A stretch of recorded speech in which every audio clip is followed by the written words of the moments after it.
orang Filipina. Oh, Filipina, ternyata Iya. sampai keluar Benar. luar negara juga.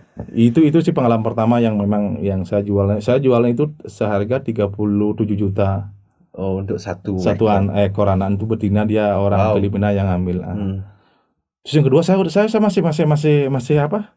Masih nggak percaya kan, kok bisa orang luar yang beli anjing saya gitu. Apakah di sana nggak ada anjing sebagus ini gitu loh. Cuma gini deh, setelah dikit itu dari negara luar itu terus proses ngirimnya itu gimana? Udah bisa dijamin nggak itu selamat itu? Itu kan makhluk hidup, beda loh dengan packing barang ya. Ini kan makhluk hidup soalnya. Nah ini kebetulan yang satu ini yang apa yang Filipina ini memang nggak dikirim ke Filipina, jadi dia maunya investasi di Indonesia gitu. Oh gitu. Dia udah punya teman di Indonesia, mau dikirim sana nanti gitu. Nah yang kedua dan keduanya itu lakunya 45 juta. Ya ini yang paling 45 mahal. juta. Nah, yang 45 yang jantan ke Malaysia. Malaysia lagi luar negeri lah bahasanya Ya, lagi. ke Malaysia. Itu sistemnya masih sama. Dikirim atau gimana? Yang ini dikirim nih. Tapi kan itu masih booking lah, sistem pada awal itu sih booking. Terus tapi ada perasaan was-was nggak ada saat ngirim tuh, selamat nggak anjing? Wah udah biasa saya sih kalau udah start kirim anjing tuh dari dulu. Durasinya berapa hari sampai tujuan itu biasanya? Tergantung sih, kadang kan ini kan lewat darat. Kalau di Bali kan nggak bisa penerbangan kan. Jadi itu dulu memang udah biasa kalau saya tetap ngirim anjing. Udah pasti udah dalam waktu sebelum anjingnya sampai tuh saya nggak bisa tidur sama istri. Karena khawatir di jalan itu loh kayak gimana.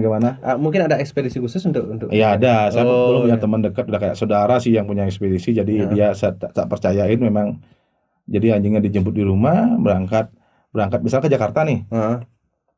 Berangkat udah pakai kendaraan dari sini. Pakai mobil pribadi dari Bali ke Jakarta. Ongkosnya lumayan juga, paling sekitar 2,5-an lah.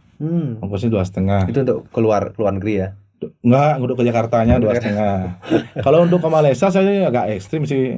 Sekitar berapa mungkin? Enggak, karena kan ke Malaysia ini nggak boleh kirim anjing kan. Jadi maksudnya American Bully sama American Pitbull tuh nggak boleh masuk Malaysia sama sekali. Sampai saat ini? Sampai saat ini. Waktu itu pun saya baru tahu waktu itu. Jadi memang Amerika, Singapura itu kalau nggak salah. Tapi itu berhasil lolos ya? Itu kita karena lewat jalur gini lah istilahnya. Akhirnya apa? Saya anjingnya tiba tuh di mana namanya itu ya, di Pontianak. Jadi anjing ini nyebrang dulu sampai Jakarta tuh 5 hari. Oh, 5 hari. Tapi pakai mobil pribadi kan, dikasih makan. Di Jakarta saya biasanya sewa orang lagi di sana untuk piara ini, kita 2-3 hari lagi biar fit tenaganya. Nyebrang lagi ke kapal laut loh. Ke Pontianak. Terus biaya ke Pontianak juga lumayan biayanya. Di sana habis sekitar 3 jutaan kalau nggak salah. Dari Jakarta ke Pontianak itu tuh memakan waktu sekitar 3 hari. Nah, pas dari Jakarta ke Pontianak itu udah benar-benar nggak bisa tidur karena apa? Ketika pas kapal laut di dalam laut tuh kan sinyalnya udah nggak ada. Jadi saya nggak bisa kontak sama sekali sama gini ya. Lost kontak ya. Nah, paling 8-9 hari baru nyampe Malaysia. Itu kan biaya pengiriman sekitar sampai 10 jutaan. Wow, tapi lumayan ya. Tapi ditanggung sama si bayar lah. Oh, berarti di luar harga tadi? Iya, di luar harga tadi. Nah, saya berlanjut dan nih akhirnya itu breedingan saya laku kan. Itu laku kalau nggak salah sekitar 130 jutaan lah 5 ekor itu. Wow. Nah, dari pertama itu udah saya nggak nyangka itu sekitar tahun 2017. 2017 sampai akhirnya saya bisa beli mobil sendiri, saya beli mobil pribadi hanya dengan satu indukan gitu. Satu indukan ya. Ya, tapi kadang kan prosesnya lama. Iya, bayangkan kalau punya 10 indukan bisa buka dealer di rumah. Enggak juga. Jadi kan saya nggak sembarang breeding juga sih. Kalau nggak bagus ya nggak usah di breeding karena kan American Bully itu harganya relatif, jadi kita nggak bisa nentuin harganya. Oh, nggak ada rate khusus. Nggak ada rate khusus. Jadi teman-teman sih yang lebih pro dari saya tuh udah banyak sekali sekarang. Bahkan mereka tuh ada yang jual sampai 80 juta lah satu anakan, 100 juta. Nah, mungkin sahabat Pia juga perlu tahu juga kalau untuk perawatannya ini gimana deh. Misalnya untuk biaya pakan, estimasi itu seboros apa sih sebenarnya, karena ini kan dari rate harga itu kan logikanya perawatannya atau pakannya pasti juga lumayan nih sahabat viewer. Iya, kalau biaya pakan sih saya tergantung ya. Kalau anakan beda lagi, kalau dewasa udah biasanya beda lagi. Kalau pada untuk dewasa sih ya normal aja lah, paling kasih makan dog food itu yang makan siap saji itulah.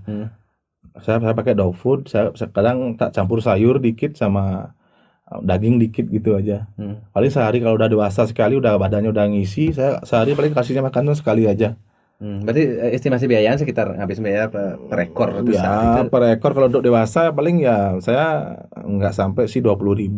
Oh 20.000, oh enggak mahal juga. Enggak sih. Itu sih udah termasuk udah lumayan mewah sih 20.000 menurut saya nih.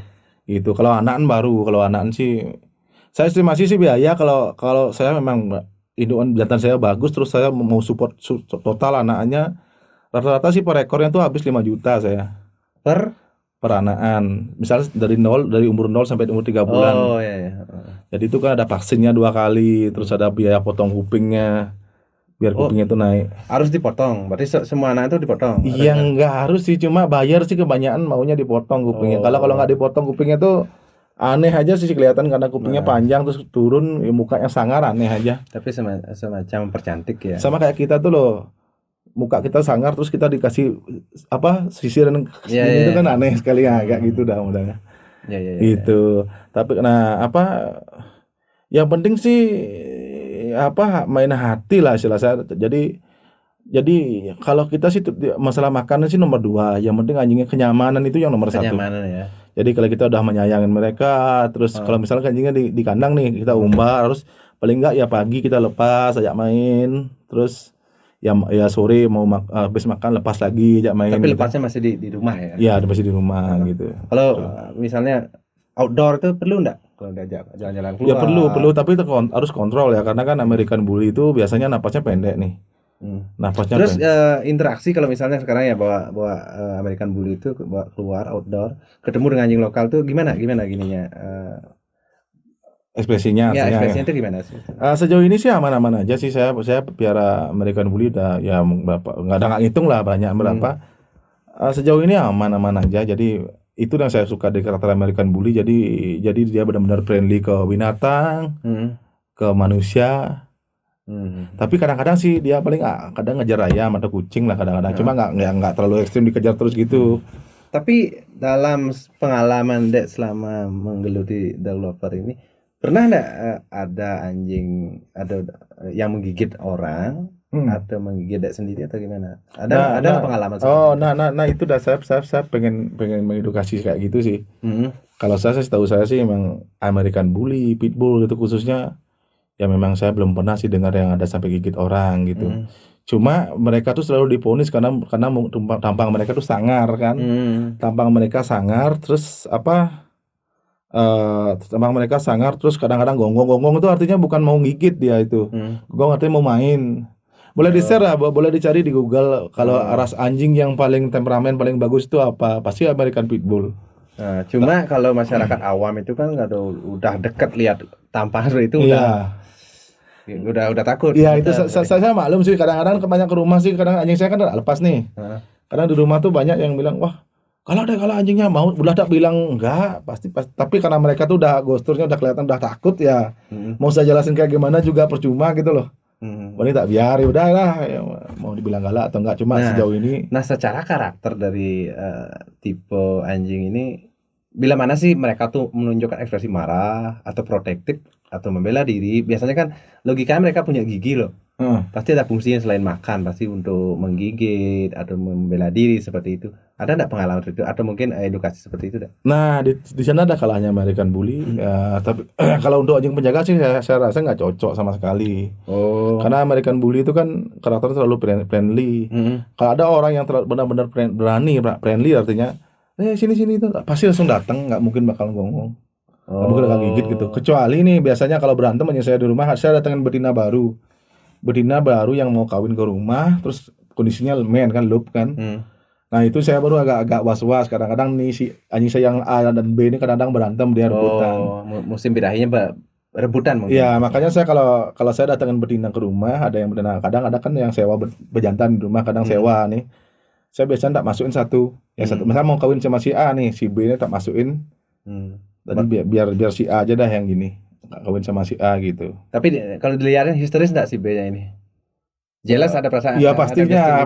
Tapi tetap sih kita harus melakukan anjing layaknya anjing. Jadi saya harus yang jadi alfanya di mereka gitu. Kadang banyak saya lihat kelemahan orang tuh terlalu ngikutin keinginan anjingnya salah juga. Jadi saya sih tetap saya berlaku sebagai alfa. Kalau memang anjing saya salah, saya tegur, saya pukul. Tapi seandainya kalau anjing saya lagi salah, terus saya nggak lihat,